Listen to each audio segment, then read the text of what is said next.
Tuhan, inilah kami sekelompok umat-Mu yang telah lama Kau panggil, yang olehnya kami semua mendapatkan panggilan surgawi, sehingga kami ada sebagaimana adanya, dan kami ada dalam kelompok komunitas iman Kristen kepada Tuhan, yang menyebut dirinya sebagai tubuh Kristus. Karena itu Tuhan, kami yang ada hari ini, biarlah Allah satukan kami, sehingga kami boleh saling melengkapi tubuh Kristus, sehingga tubuh Kristus yang kami hidupi di tempat ini menjadi tubuh Kristus yang indah, yang mendatangkan Allah kepada banyak orang, berdampak dan menghadirkan kasih Allah kepada siapapun juga. Pakai kami seperti Engkau memakai orang-orang yang terdahulu untuk menjadi berkat bagi banyak orang. Berbicaralah kepada kami juga, karena hati kami telah siap untuk mendengar firman-Mu. Biarlah Engkau boleh menyatakan isi hati-Mu dan juga maksud-maksud-Mu yang indah buat kami. Kami mau mendapatkan firman-Mu, dan biarlah kebenaran demi kebenaran boleh dinyatakan. Dalam nama Yesus kami berdoa. Amin. Amin. Ya, shalom Bapak Ibu Saudara sekalian.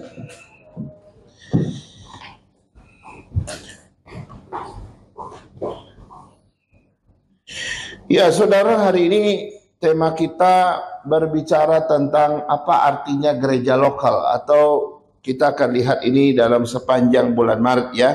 Tapi sebelumnya mari kita baca dulu satu bagian firman Tuhan dari Kisah Rasul pasal 2 ayat 41 sampai 47. Saya undang kita baca bersama-sama dengan bersuara. Demikian firman Tuhan 2-3. Orang-orang yang menerima perkataannya itu memberi diri dibaptis, dan pada hari itu jumlah bertambah kira-kira 3.000 jiwa. Mereka bertekun dalam pengajaran rasul-rasul dan dalam persekutuan, dan mereka selalu berkumpul untuk memecahkan roti dan berdoa. Maka ketakutanlah mereka semua, sedang rasul-rasul itu mengadakan banyak mujizat dan tanda. Dan semua orang telah menjadi percaya, bersatu, dan segala kepunyaan mereka adalah kepunyaan bersama. Lanjut 2-3. Dan selalu ada dari mereka yang menjual harta miliknya, lalu membagi-bagikannya kepada semua orang sesuai dengan keperluan masing-masing. Dengan bertekun, dengan sehati mereka berkumpul tiap hari dalam bait Allah. Mereka memecahkan roti di rumah masing-masing secara bergilir dan makan bersama-sama dengan gembira dan dengan tulus hati, sambil memuji Allah, dan mereka disukai semua orang, dan tiap-tiap hari Tuhan menambahkan jumlah mereka dengan orang yang diselamatkan. Nah, saudara, tema kita di bulan Maret adalah local church ya, local church atau gereja lokal gitu ya. Ini merupakan kelanjutan tema kita bulan Februari yang berbicara tentang my church, my family gitu ya. Nah, hari ini kita akan melihat local church ini di dalam sepanjang bulan Maret ya. Ada 5 minggu ya. Nanti kita akan lihat apa pengertian tentang local church itu. Ya, nanti kita akan lihat bagaimana kita tertanam di dalam sebuah gereja. Lalu pentingnya komitmen dalam gereja lokal, kita akan lihat itu. Tujuan utama adanya gereja lokal, dan nanti ada karakteristik gereja lokal yang sejati.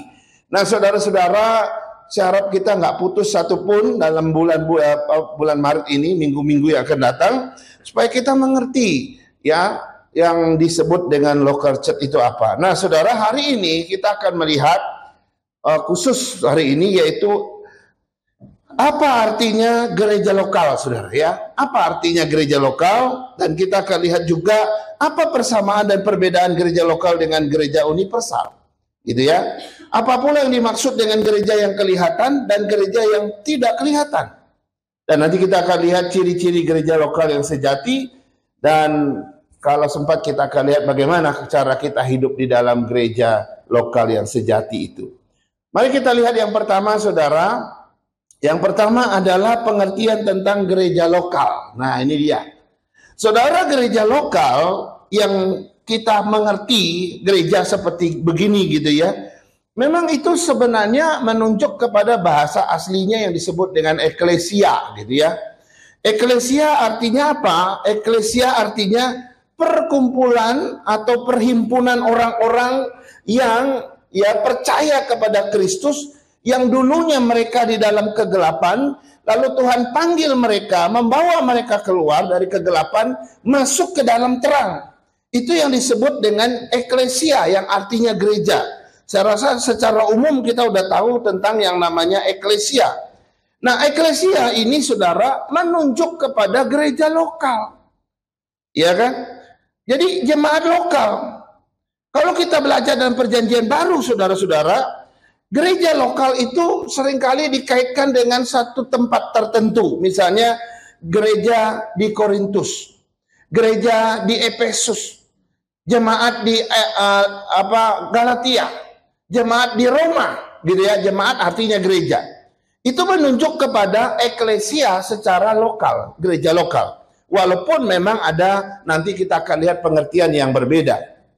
Nah, untuk memahami gereja lokal ini, saudara, ada dua istilah lain yang sering dipakai, ya, yang sering dipakai sebagai lawan daripada gereja lokal, yaitu gereja universal dan gereja yang tidak kelihatan, ya. Yang pertama adalah gereja universal, gitu ya. Artinya gereja lokal dan gereja universal. Kita mau melihat apa sih perbedaan gereja lokal dengan gereja universal. Nanti yang kedua kita akan lihat apa perbedaan gereja lokal dengan gereja yang tidak kelihatan. Jadi ada dua istilah ini yang selalu dipakai untuk dipertentangkan dengan gereja lokal. Nah, gereja lokal dan gereja universal itu memiliki perbedaan yang sangat-sangat tajam, saudara. Saya mulai dengan gereja universal, ya. Gereja universal itu berbicara tentang orang-orang percaya di seluruh dunia, tanpa memandang denominasi apapun dan maupun letak geografisnya. Pokoknya setiap orang percaya di seluruh dunia ini itu disebut gereja universal. Nah, lalu gereja lokal apa? Nah, ini berbeda. Gereja lokal adalah sekumpulan orang percaya yang berkumpul di satu tempat, saudara, suatu lokasi tertentu, sehingga mereka punya organisasi tertentu dan ada di suatu tempat tertentu. Itu gereja lokal. Misalnya GP Kris Kelapa Gading, gitu ya. Ini kayaknya nama kita ini udah harus diganti kali ya. Kita sih di Kelapa Gading namanya, tapi ini bukan di Kelapa Gading, ya kan? Harusnya kita sebut saja GP Kris Jalan Kelinci Raya, gitu ya, supaya nggak sama dengan mereka yang pagi gitu. Nah, itu gereja lokal, saudara. Gereja lokal itu ada di suatu tempat tertentu, punya organisasi tertentu, di suatu wilayah tertentu, geografis tertentu. Itu disebut gereja lokal. Tapi gereja universal, semua orang percaya seluruh dunia. Itu tidak terbatas, siapapun dia di mana, kita nggak tahu. Pokoknya asal dia percaya Yesus, itu dia adalah bagian dari gereja universal. Nah, itu yang pertama. Yang kedua, gereja universal tidak terikat pada batasan-batasan fisik. Tidak terikat oleh batasan-batasan organisasi maupun denominasi. Itu gereja universal. Tetapi ya, gereja lokal sangat berkaitan dengan batasan-batasan fisik, batasan-batasan organisasi. Itu perbedaannya, ya kan? Dan gereja universal itu menekankan ikatan iman, ya, ikatan iman kepada Kristus oleh seluruh orang percaya di muka bumi. Sedangkan gereja universal dia ada kaitan dengan Kristus, tetapi juga ada kaitan dengan organisasi tempat di mana ia berada. Itu perbedaannya. Yang berikut, gereja universal memiliki konsep yang lebih luas sekali, gitu ya. Sedangkan gereja lokal itu sifatnya real, bukan real, kecil, gitu ya, lokal, kecil. Kalau universal itu sifatnya abstrak, gitu ya, susah dibayangkan. Tapi gereja lokal itu bersifat real, sesuatu yang nyata, yang bisa kita lihat. Nah, gereja universal juga tidak memiliki struktur, ya, tidak memiliki struktur organisasi yang sifatnya terpusat, itu nggak ada. Tapi gereja lokal itu memiliki struktur, ya, organisasi yang jelas dan terpusat pada satu tempat, ya, yang menjadi pusatnya. Nah, saya mau sampaikan bahwa gereja universal ini, saudara, gereja lokal ini, saudara, sebenarnya manifestasi dari gereja universal. Gereja universal yang begitu luas, yang abstrak, yang kita nggak bisa lihat, yang begitu menyeluruh di seluruh muka bumi, maka ini nggak bisa diukur, ya. Tapi ini adalah manifestasi daripada gereja universal. Itu maksudnya. Jadi gereja lokal sebetulnya dapat dikatakan wujud daripada gereja universal. Jadi kalau orang bilang, apa itu gereja universal? Ya susah dijelasin, itu seluruh dunia orang yang percaya Yesus di muka bumi, itu gereja universal. Tapi gereja lokal, itu manifestasinya, ada banyak sekali. Tapi itu yang kelihatan hanya gereja lokal. Itu gambaran wujud daripada gereja universal. Sekarang kita lihat yang kedua, saudara. Ada istilah yang kedua, yaitu gereja lokal, ya, gereja yang lokal dengan gereja yang tidak kelihatan. Nah, apa ini sebenarnya?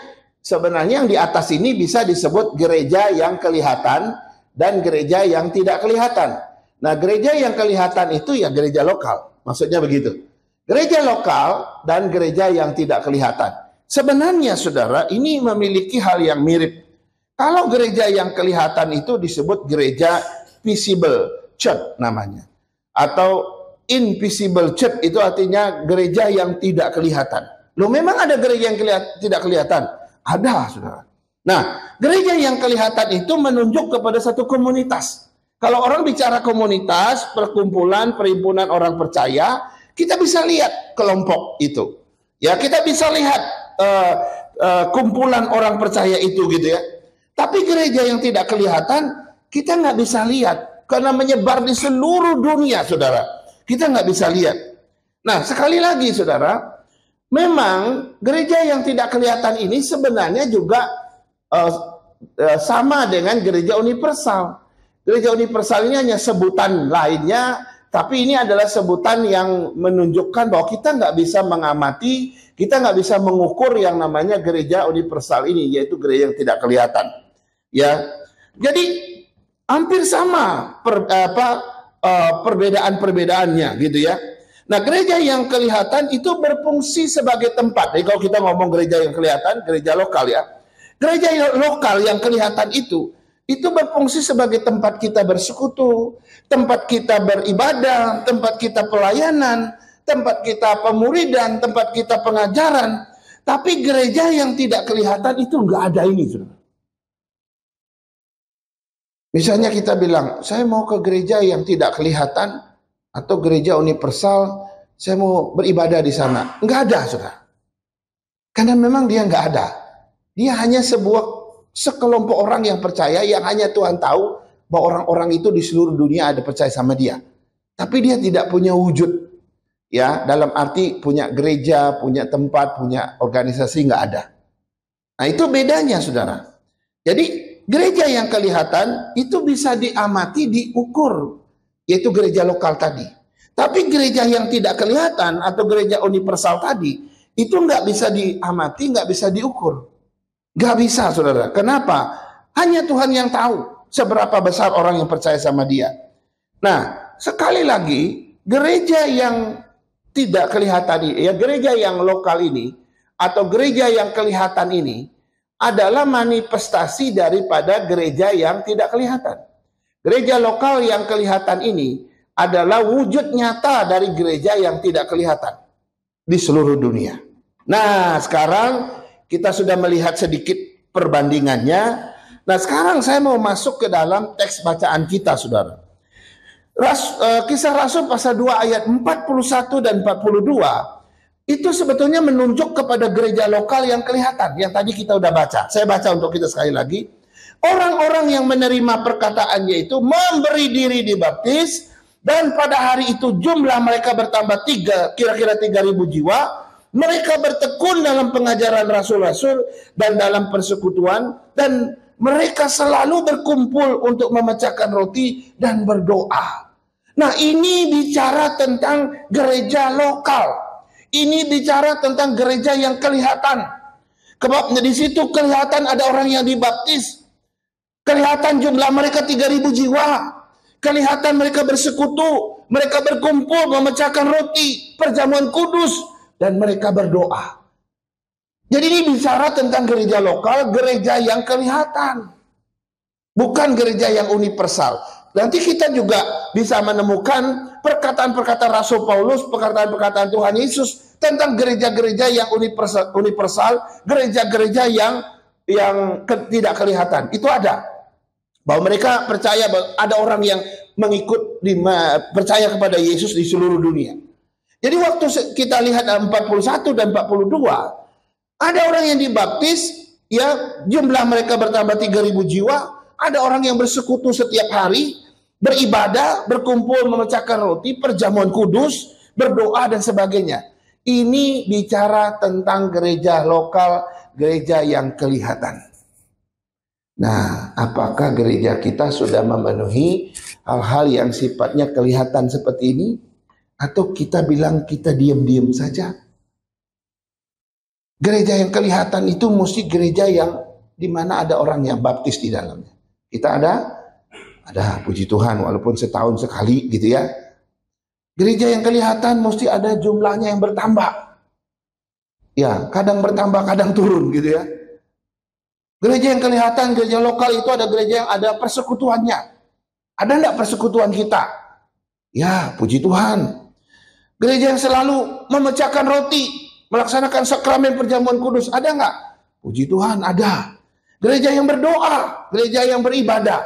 Nah, itu semua bicara tentang gereja lokal atau gereja yang kelihatan. Ya. Nah, ini adalah pengertian daripada arti gereja lokal, ya. Nah, sekarang kita mau lihat bagian yang kedua, ya.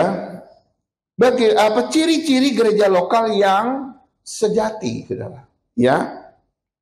Ciri-ciri gereja lokal yang sejati. Yang sejati itu artinya yang murni atau yang benar gitu ya, menurut ukuran Tuhan gitu ya.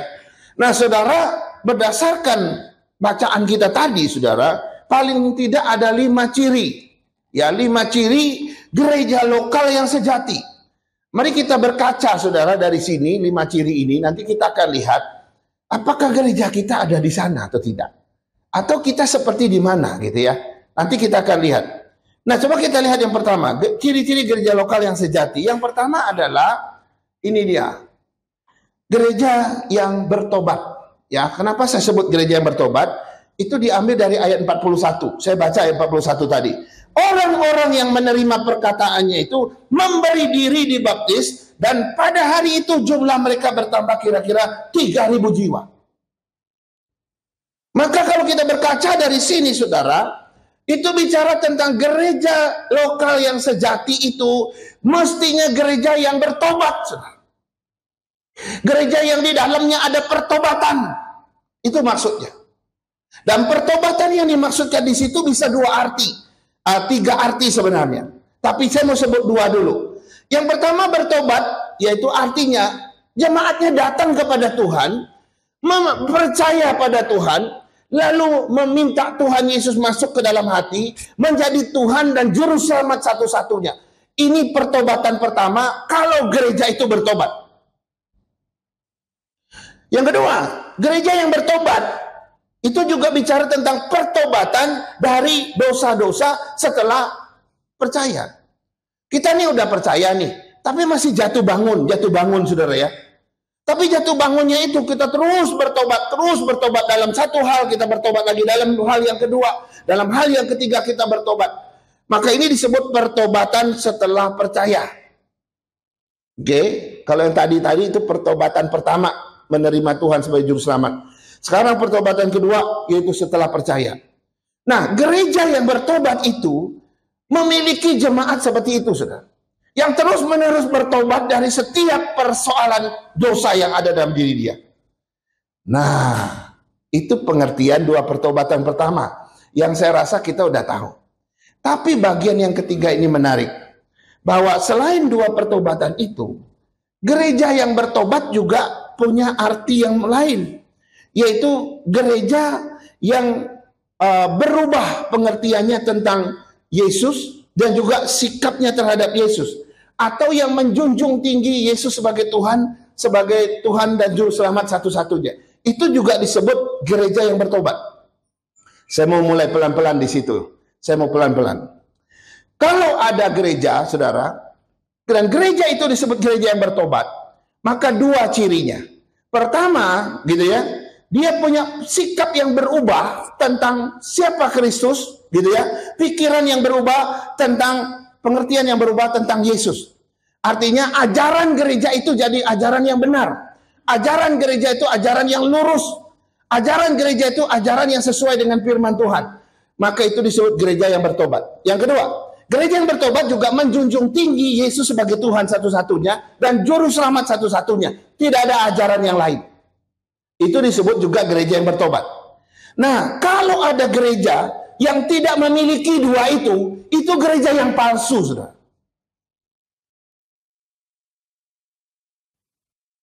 Saudara, banyak gereja hari ini yang tidak punya dua itu kan. Kalau ada gereja yang cuma mengajarkan selain daripada Yesus ada yang lain, atau ya mereka tidak menjunjung tinggi Yesus dan sebagai Tuhan dan Juru Selamat, masih bisa dibantu dengan yang lain, itu bukan gereja yang bertobat. Gereja yang bertobat adalah dia sudah murni di dalam pengajarannya. Sama, saudara. Kalau ada orang Kristen yang tidak seperti dua ciri tadi, itu orang Kristen yang palsu. Kalau ada majelis yang tidak seperti dua tadi, itu majelis yang palsu. Kalau ada hamba Tuhan yang tidak mengajarkan seperti ajaran yang murni tadi, itu pendeta yang palsu. Nangkep ya? Jadi gereja yang bertobat di sini, itu gereja yang mengajarkan ajaran yang benar, memiliki sikap dan pengertian yang benar terhadap Tuhan Yesus, dan baik orang-orang di dalamnya juga demikian. Itulah disebut dengan gereja yang bertobat. Jadi ini intinya. Gereja lokal yang sejati adalah gereja lokal yang bertobat.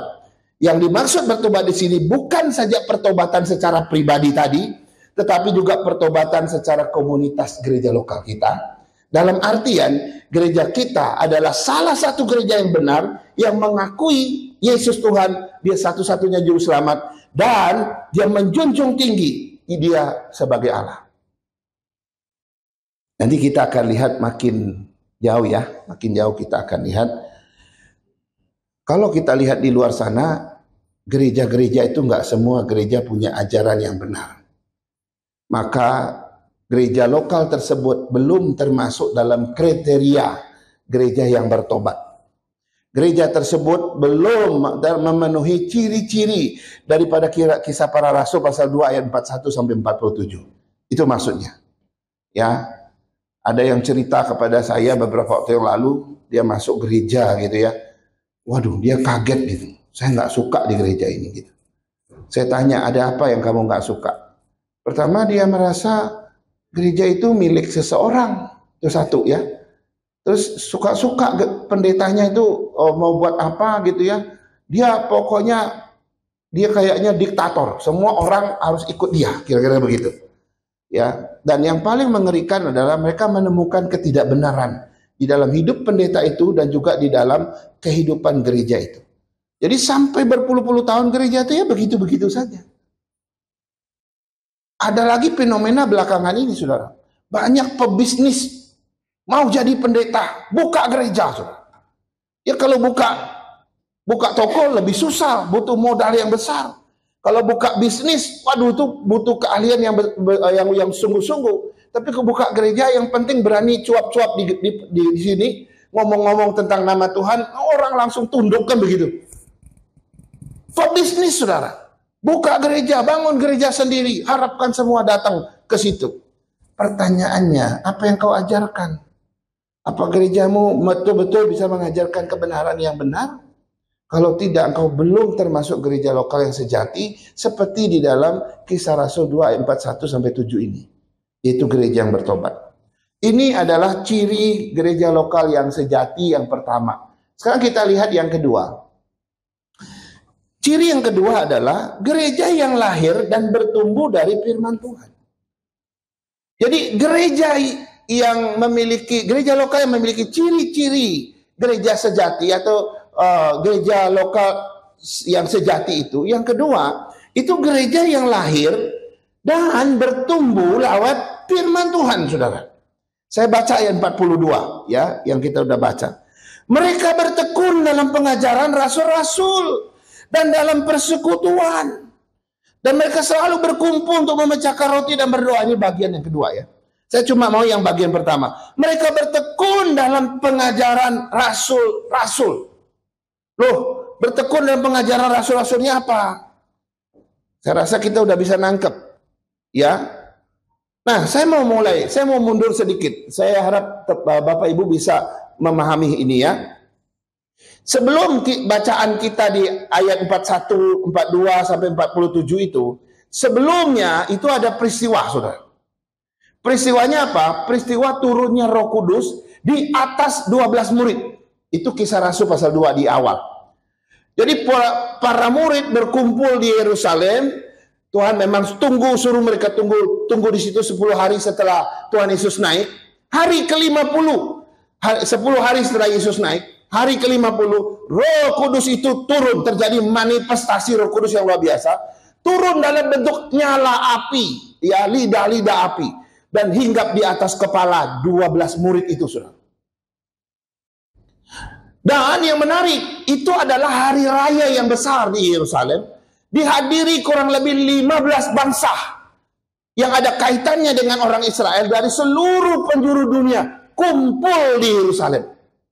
Dan bangsa-bangsa itu, saudara, tidak saling kenal bahasa mereka. Ada bangsa Partia, ada bangsa yang macam-macam itu. Nanti ada daftarnya di situ. Dan waktu Roh Kudus itu terjadi manifestasi di dalam 12 murid itu dalam bentuk lidah-lidah api. Satu murid dengan murid yang lain masing-masing berbicara dalam bahasa bangsa-bangsa tadi, saudara. Padahal 12 murid ini nggak pernah belajar bahasa asing itu. Mereka cuma bisa bahasa Yahudi saja, Ibrani saja. Tapi kali ini kok bisa ada sama Yunani. Tapi kali ini mereka bisa bahasa bangsa-bangsa lain. Sehingga ada dua reaksi yang muncul waktu itu. Reaksi yang pertama adalah banyak bangsa-bangsa itu yang jadi bingung. Loh, ini kenapa ya? Ini kenapa ya? Kan mereka ini kan orang bangsa Yahudi yang coba tahu bahasa Ibrani atau bahasa Yunani. Kok mereka bisa tahu bahasa kita? Mereka bingung. Lalu reaksi yang kedua, ada yang menyindir. Nah, ini kayaknya mabok nih. Ini orang mabok semua nih. Gitu ya. Nah, saudara, yang menarik adalah waktu itu terjadi, tampillah yang namanya Rasul Petrus. Dia khotbah dengan bersemangat. Dia berkhotbah dengan tajam sekali, memberitakan Yesus itu Tuhan dan Juru Selamat. Dan selesai dia khotbah, saudara, 3.000 orang percaya Tuhan, memberi diri percaya Tuhan. Ya, saudara lihat kronologisnya. Di awal terjadi manifestasi Roh Kudus, di tengah Petrus khotbah, dan nanti di akhir orang-orang yang sudah dimenangkan tadi bertekun dalam pengajaran rasul-rasul. Saya mau kasih tahu, saya mau berhenti sampai di sini dulu. Yang pertama, mujizat terjadi, yaitu turunnya Roh Kudus dan bisa bahasa yang mereka nggak pernah belajar sebelumnya. Yang kedua, pemberitaan firman Tuhan oleh Rasul Petrus. Saya mau tanya, mana yang lebih penting? Mujizatkah atau firman Tuhankah? Mana yang lebih penting, saudara? Mujizatkah yang membuat orang takjub maksudnya, terpesona, terkesima, atau mendengar firman Tuhan? Mana yang lebih penting? Saudara, saya mau kasih tahu. Gereja lokal yang mula-mula ini dilahirkan bukan dari mujizat. Ini penting ya. Gereja lokal yang sejati yang mula-mula ini itu dilahirkan bukan dari mujizat, tapi dilahirkan dari pemberitaan firman Tuhan. Nangkep ya? Waktu Petrus khotbah 3.000 percaya. Berarti lebih penting mana? Waktu melihat mujizat begitu banyak, belum dikatakan ada yang bertobat. Tapi begitu pemberitaan firman Tuhan, maka Rasul Petrus dikatakan 3.000 orang percaya Tuhan. Nah, gereja lokal yang sejati itu, saudara, harusnya dilahirkan oleh pemberitaan firman, bukan oleh mujizat.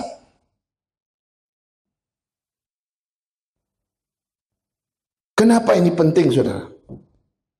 Hari-hari ini, saudara, banyak orang atau gereja itu justru dilahirkan dengan mujizat.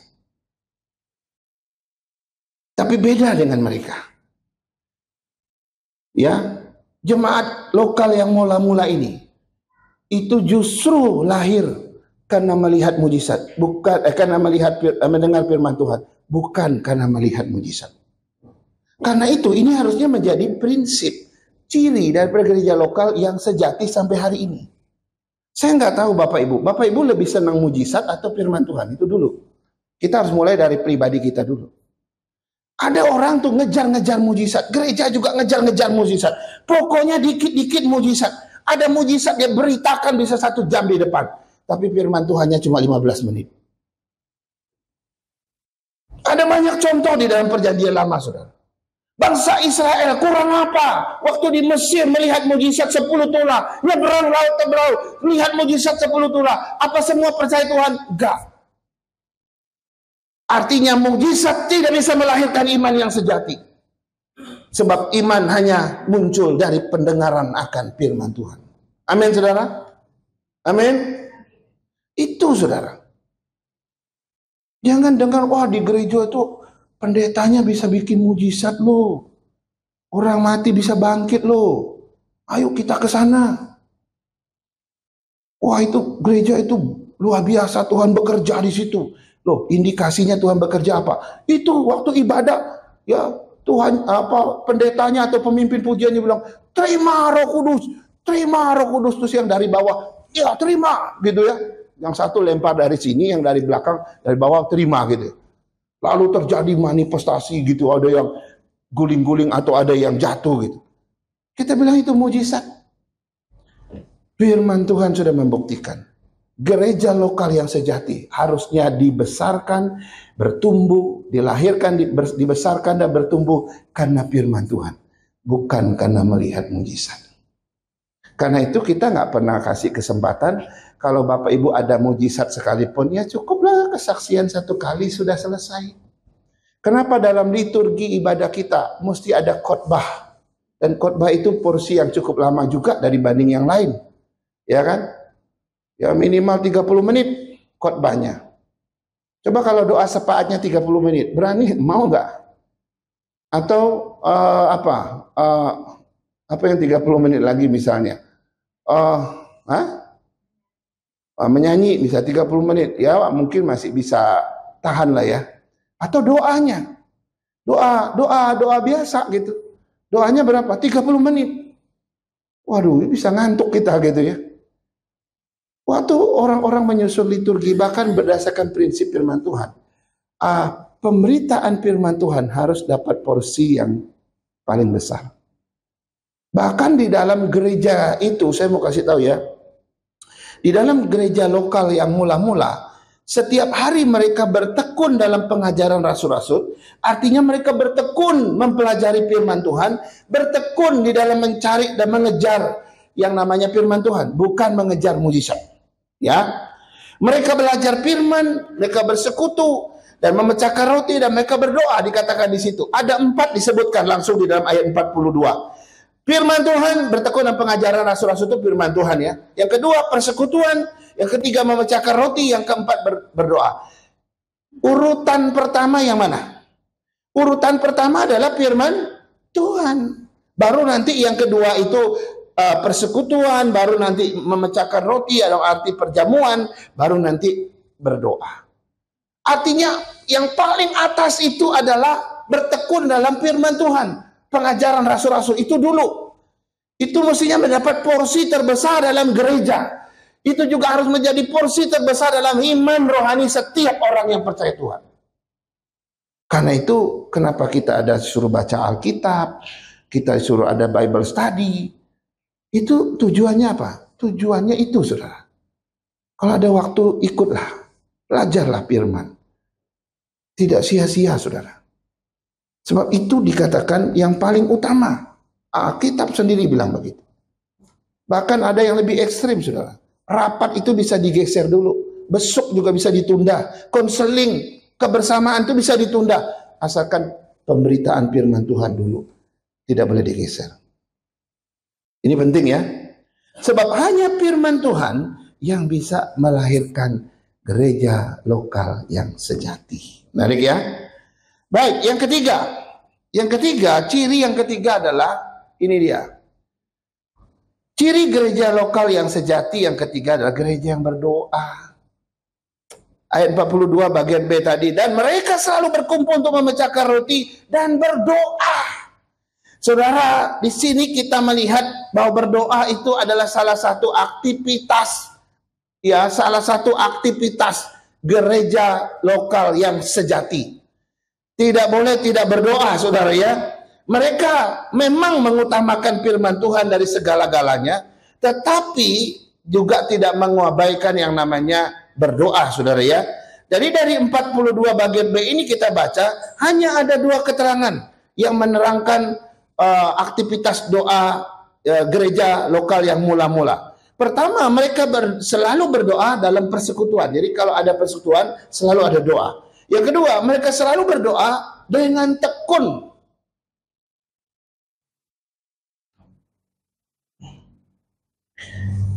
Kita doa Kamis itu sudah mulai Senin Kamis beneran jadinya kelihatannya. Ya, pertama memang karena ada Bible study ya. Tapi kalau ada ibadah doa makin dikit saya lihat ya. Ayo kita giat lagi.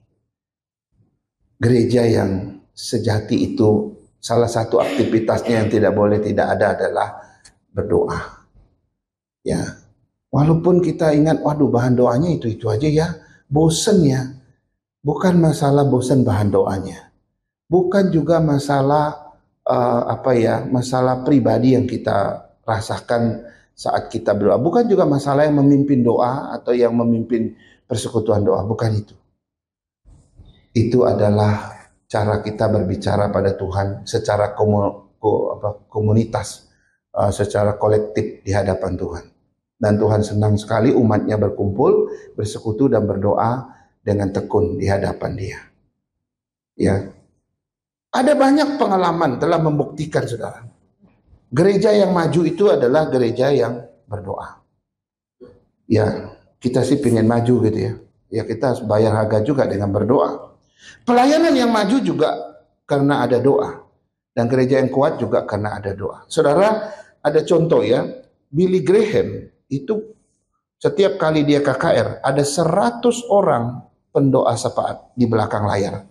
Setiap kali dia KKR, zaman dia pelayanan, bahkan sampai sekarang 100 orang selalu berdoa di belakang layar.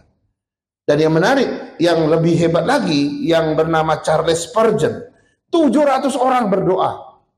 Ya, makanya pelayanannya luar biasa. Gereja kita ada berapa yang berdoa? Mungkin perlu dicek kali ya. Ada berapa yang mendoakan gereja kita? Ada berapa yang berdoa untuk hamba Tuhan? Untuk para diaken? Ada berapa yang berdoa di belakang gereja kita? Kita kalah jauh dari Billy Graham, dari Charles Spurgeon ya, luar biasa. Tapi ada yang menarik. Matius 18 ayat 19, saya baca. Dan lagi aku berkata kepadamu, jika 2 orang daripadamu di dunia ini sepakat meminta apapun juga, permintaan mereka itu akan dikabulkan oleh Bapakku yang di surga. Apabila ini, jika ada 2 orang yang ada padamu sepakat. Saudara, ada 2 menarik di sini. Ada 2 pernyataan, 2 kalimat yang menarik untuk disorot. Yang pertama, 2 orang. Kalau ada 2 orang, maka ini disebut dengan persekutuan. Ya, kalau saya sendiri, saya nggak bisa bersekutu dengan diriku sendiri. Tapi kalau saya dengan semua atau dengan Gio, berarti saya sudah 2 orang atau lebih. Itu artinya kami bersekutu. Oke. Yang kedua, lalu ada kata sepakat. Sepakat, kalau ada 2 orang itu sepakat. Kata sepakat itu juga bicara tentang kesatuan, persekutuan di dalam doa. Oke lah, mungkin kita nggak bisa datang semua, tapi minimal ada 2 orang saja sepakat di dalam Tuhan. Ada 2 orang saja yang datang bersekutu di dalam doa dengan sungguh-sungguh. Apa yang mereka minta, Tuhan akan kabulkan. Doa itu sesuatu alat yang menarik yang Tuhan sediakan buat orang percaya, saudara. Jadi di dalam gereja mesti ada yang namanya persekutuan doa, mesti ada orang yang sepakat berdoa bersama-sama, dan gereja lokal yang bertumbuh itu bukan karena kekuatan manusia. Seringkali gereja yang bertumbuh bukan karena keuangannya banyak, bukan karena manajemennya hebat, bukan karena fasilitas, tapi gereja seringkali bertumbuh itu karena kekuatan daripada doa. Ya, mulai Kamis besok kita ayo datang. Ada Bible study, tetapi akhirnya nanti kita gabungkan aja dengan doa juga. Ya, biar kita ada doa. Ya, paling lama ya 1,5 jam lah, ya, atau 2 jam kalau banyak yang mau sharing gitu ya. Nah, ini ciri yang ketiga. Sekarang kita lihat ciri yang keempat. Ciri gereja lokal yang sejati yang keempat adalah gereja yang mengasihi. Saudara, ayat 44 dan 45 saya baca untuk kita.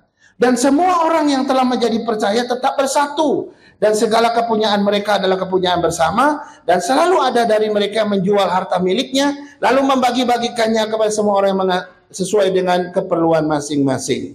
Saudara, yang menarik untuk diperhatikan di sini adalah gereja lokal yang sejati ini, saudara, mereka ada beberapa prinsip. Kepunyaan mereka adalah kepunyaan bersama atau kepunyaan ya orang lain juga. Ada yang menjual hartanya membagikannya kepada orang lain, dan tidak ada di antara mereka yang kekurangan. Ini situasi yang tercipta ketika ada saling mengasihi di dalam sebuah gereja. Kalau gereja itu gereja yang sejati, gereja lokal yang sejati, maka ciri khas saling mengasihi itu selalu akan nampak, saudara. Ya, semua orang berbicara tentang kasih mengasihi gitu ya. Dan semua orang akan saling menopang, saling memperhatikan, saling memberi di dalamnya. Dan 3 prinsip di dalam mengasihi mereka ini menarik. Saya mau lebih dalam di situ. Mereka mengasihi ini yang pertama ya. Mereka mengasihi dengan tindakan nyata. Jadi jemaat mula-mula ini, saudara, gereja lokal yang mula-mula ini, mereka tidak hanya bicara tentang kasih sebatas teori. Tapi mereka menunjukkan kasih itu dalam tindakan yang nyata. Bukan sekedar diucapkan oleh ucapan bibir mereka saja, tapi dilakukan dalam bentuk perbuatan, dikerjakan dalam perbuatan yang nyata. Saudara, ada satu kisah, ada sekelompok anak muda pergi retreat ke suatu tempat di dekat air terjun. Air terjun itu kolamnya itu cukup dalam. Tapi mereka dari hari pertama mendiskusikan tentang kasih, sudah. Tentang mengasihi, menyatakan kasih. Wah, mereka berdiskusi panjang lebar tentang bagaimana mengasihi, bukan sekedar teori tapi tindakan nyata, bicara tentang bagaimana mengasihi dengan real. Menjelang mereka pulang, saudara, tiba-tiba ada salah satu teman, selama mereka diskusi itu, saudara, ada satu pemuda yang tidak terlibat dalam diskusi. Apakah memang dia itu adalah seorang yang malas diskusi, atau dia memang seorang yang malu bicara? Kita nggak tahu. Pokoknya dia pasif, dia nggak ngomong. Orang tanya pendapatnya, ya gitu aja. Dia nggak ngomong sepanjang 2 hari diskusi tentang bagaimana menyatakan cinta kasih. Nah, menjelang akhir mereka mau pulang, saudara, tiba-tiba ada satu anak yang tenggelam di di kolam itu. Karena semua asik gitu ya, jadi mereka nggak perhatikan. Rupanya ada satu yang melihat, tolong, tolong, tolong. Dia teriak-teriak di pinggir kolam air terjun itu. Karena agak ribut juga, orang pikir apa gitu ya. Tolong, tolong, sambil menunjuk. Rupanya orang itu udah tenggelam. Sudah mulai tenggelam tapi masih kelihatan riak-riaknya gitulah ya. Saudara, semua orang lihat ada apa. Tapi orang lihat tapi nggak ada yang pergi gitu ya. Semua anggota retreat pemuda itu cuma lihat dari jauh. Oh, di mana gitu ya. Apa yang terjadi. Semua orang tahu ada orang yang tenggelam, tapi mereka berlambat-lambatan sekali. Ada pemuda yang tidak pernah ngomong selama retreat itu. Dia buka bajunya, dia langsung terjun, saudara, tolongin orang itu. Dan kisah ini, kisah diskusi mereka tentang cinta kasih, itu ditutup dengan seorang yang tidak pernah bicara, tidak pernah ikut diskusi, dan tidak pernah mau bicara soal apa itu cinta kasih, tapi dia wujudkan dalam perbuatan. Harusnya gereja yang mengasihi itu begitu. Memang teoritis sekali kadang-kadang. Tapi yang teoritis itu ayo kita geser ke yang praktis. Bagaimana kita mempraktekkannya. Sebab itu salah satu ciri daripada jemaat atau gereja lokal yang sejati. Yang kedua, cara mereka mengasihi adalah mereka mengasihi dengan cara memperhatikan kebutuhan orang lain. Ya, mungkin jemaat kita masih oke-oke semua ya, tetapi ada kalanya kita harus memperhatikan orang-orang yang susah. Di jemaat tertentu ada orang-orang yang sangat miskin. Ya, membeli beras 1 kilo aja susah. Ya, sampai gereja harus menyalurkan diakonia kepada orang-orang seperti itu. Nah, mereka melakukannya lebih hebat dari kita. Dan di sana dikatakan yang bagian B itu, kepunyaan mereka adalah kepunyaan bersama. Saudara, ini bukan seperti paham komunis. Paham komunis adalah milikmu, milikku, milikku, milikmu. Hartamu adalah hartaku, hartaku adalah hartamu. Ya, punyamu, punyaku, punyaku, punyamu. Ya, semuanya tidak ada batas. Sehingga mereka berhak mencaplok, ambil kapan saja dan tidak boleh ditolak. Tapi ini beda, saudara. Ya, walaupun dia bilang kepunyaanku, mereka adalah kepunyaan bersama. Di dalamnya itu mengandung satu kerelaan untuk berbagi. Kerelaan untuk memberi, kerelaan untuk menolong, saudara. Bahkan sebuah komentari bilang begini, sebuah rasa yang termanifestasi dalam berbagai kekayaan harta makanan demi menolong orang-orang Kristen yang miskin berdasarkan asas kebutuhan pribadi. Saudara bisa lihat, rasa itu ada di sini. Tapi rasa itu tidak selalu di sini. Harus dimanifestasikan dalam bentuk sebuah benda, sebuah barang, kekayaan, harta, makanan mungkin, yang engkau berikan untuk menolong orang miskin berdasarkan kebutuhan orang itu. Saudara, ada satu ilustrasi yang sering diceritakan. Ada 2 petani. Ada satu petani kaya raya, ya, dia punya keluarga besar, anak satu tapi istri anak satu, istri satu, anak banyak. Di keluarga besar, tapi petani yang satu ini kaya raya. Di sebelahnya, tetangganya, ada satu petani lagi, dia petani yang miskin. Dia hidup sebatang kara, ya, tapi miskin. Nah, satu kali mereka tidur gitu ya, pada satu malam, entah kenapa si petani kaya ini memikirkan si petani miskin itu. Dia bilang, aduh kasihan benar ya temanku petani miskin di sebelah. Sudahlah, saya malam ini harus kasih dia beras lah, supaya dia cukup makan. Akhirnya dia bungkuslah 1 karung beras, saudara. Dia mau pikul bawa ke sana. Pada saat yang sama, entah kenapa si petani miskin juga memikirkan si petani kaya. Si petani miskin berpikir, iya sih kaya sih dia, tapi kan banyak anaknya. Mereka harus sekolah, harus biaya ini, biaya itu. Kasihan juga ya temanku yang petani sebelah. Akhirnya udah aku bantu mereka deh, aku kasih gandum ya 1 karung. Lalu pada jam yang sama mereka memikul pemberian mereka. Si petani kaya memikul berasnya menuju ke rumah petani miskin. Si petani miskin juga memikul gandumnya menuju ke petani kaya. Tiba-tiba mereka ketemu di tengah. Loh, kamu kemana? Saya mau ke rumahmu. Kamu? Ya saya juga mau ke rumahmu. Emang ada apa? Aduh, tadi saya pikir mau kasih kamu 1 karung beras, saya pikir kamu nggak bisa makan. Karena kamu kan juga nggak panen banyak gitu. Tapi yang itu juga bilang, aku juga mikirin keluarga besarmu, anak-anakmu butuh biaya. Saya pikir mau kasih ini buat kamu. Wah, waktu mereka saling mendengar inisiatif mereka dalam saling memberi itu, mereka terharu, mereka pelukan, mereka nangis, saudara.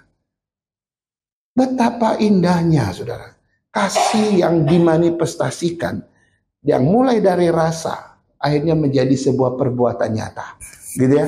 Coba lakukan itu saudara, pasti indah sekali, luar biasa gitu ya. Dan bagian yang ketiga, cara mereka yang namanya mengasihi, mereka mengasihi dengan tulus hati. Ya dikatakan di situ bahwa mereka makan bersama-sama dengan gembira dan dengan tulus hati. Mereka sehati, sepikir di situ, tulus hati. Orang kalau tulus hati pasti sehati, saya pikir. Kalau orang nggak tulus, susah kita sehati, saya pikir. Nah jemaat ini mereka begitu sehati sepikir karena ada ketulusan hati. Mereka mengasihi dengan tulus, melakukan dengan tulus, maka mereka bisa sehati sepikir di dalam relasi ini saudara. Nah perbuatan kasih yang mereka nyatakan itu sesuatu yang bisa dirasakan oleh orang lain. Bukan mereka melakukan sesuatu ada udang di balik batu gitu, nggak ada. Ya bukan ada apanya, tapi apa adanya. Nah, itu beda ya. Nah, yang Tuhan mau adalah kita mengasihi sampai titik ketulusan hati. Nah, ini yang dilakukan oleh jemaat mula-mula sebagai gereja lokal yang sejati. Yang terakhir, yang kelima, ciri gereja lokal sejati adalah gereja yang bersaksi dan juga memberitakan Injil.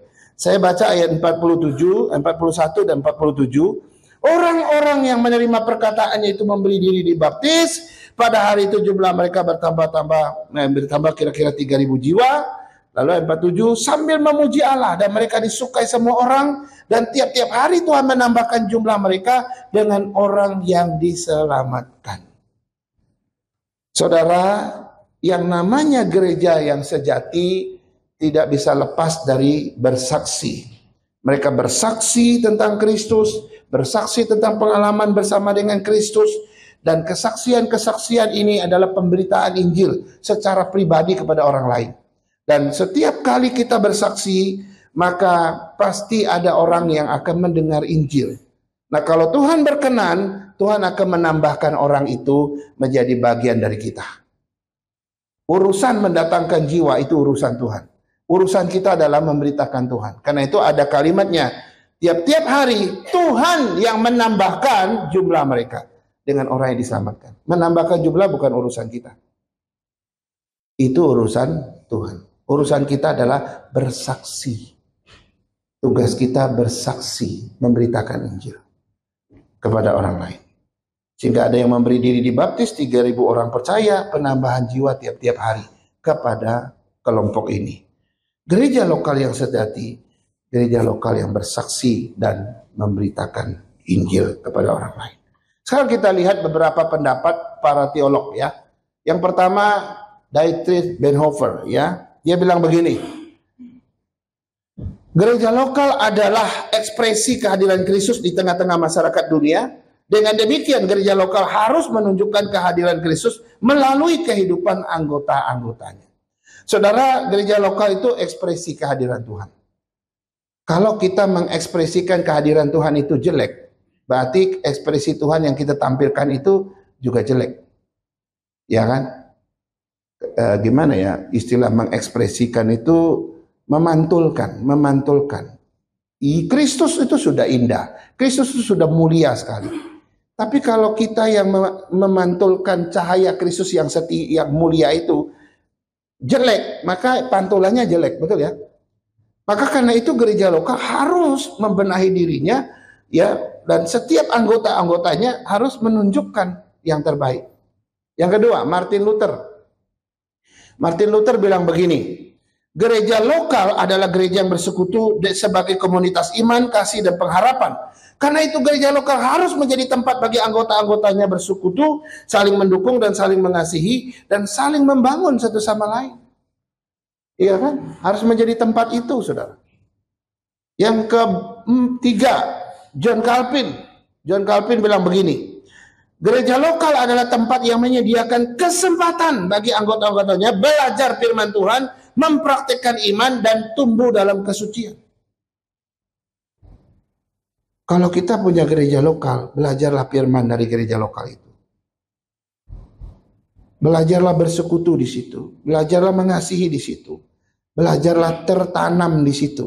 Dan sepanjang bulan ini kita akan bicara bagaimana kita tertanam dalam gereja lokal. Kalau engkau mengerti prinsip-prinsip ini, saudara, engkau tidak mudah meninggalkan komunitasmu. kita akan begitu sukacita, berantusias untuk berada di situ bersama dengan Tuhan. Kemudian Karl Barth, seorang teolog modern ya, dia bilang begini, gereja lokal yang sejati harus memberi tempat di mana anggota-anggotanya dapat melayani masyarakat, memberi kesaksian tentang Kristus, memperluas kerajaan Allah. Nah, ini bicara ada kaitannya dengan bersaksi dan memberitakan firman tadi. Yang terakhir, seorang yang bernama Stanley, ya, gereja lokal yang sejati harus menjadi tempat di mana anggota-anggotanya saling atau dapat saling berbagi, saling mendukung, saling mengasihi, saling memperhatikan, dan saling membangun satu sama lain dalam persekutuan yang erat. Ini seorang penyiar radio, ya, kalau nggak salah, atau dia pembicara di radio. Nah, saudara-saudara, ini adalah gereja lokal. Dan gereja lokal yang kita bahas hari ini, itu gambarannya ada di Jemaat Mula-Mula. Dan gereja lokal kita sedang berefleksi bagaimana kita memperbaiki bagian-bagian yang perlu diperbaiki, supaya gereja lokal kita juga menjadi gereja lokal yang indah di mata Tuhan. Amin, saudara. Baik, mari kita berdoa. Tuhan, terima kasih, bersyukur atas firman-Mu. Firman-Mu boleh mengetengahkan bagi kami pengertian dan pengetahuan, dan juga boleh berefleksi dengan prinsip-prinsip yang kami belajar. Karena itu Tuhan, biarlah setiap kami boleh mensyukuri adanya gereja lokal kami, Gereja Pekris Kelapa Gading, sebagai gereja lokal yang kami cintai, di mana kami bertumbuh, tertanam, dan berbuah di situ. Berkati supaya gereja lokal ini terus diubah oleh Tuhan, semakin indah di mata Tuhan, sehingga gereja lokal yang kecil ini tetap eksis sampai Tuhan Yesus datang. Berkati kami semua, sebentar kami akan menerima sakramen perjamuan kudus. Tuhan, siapkan hati kami. Dalam nama Yesus kami berdoa. Amin. Amin.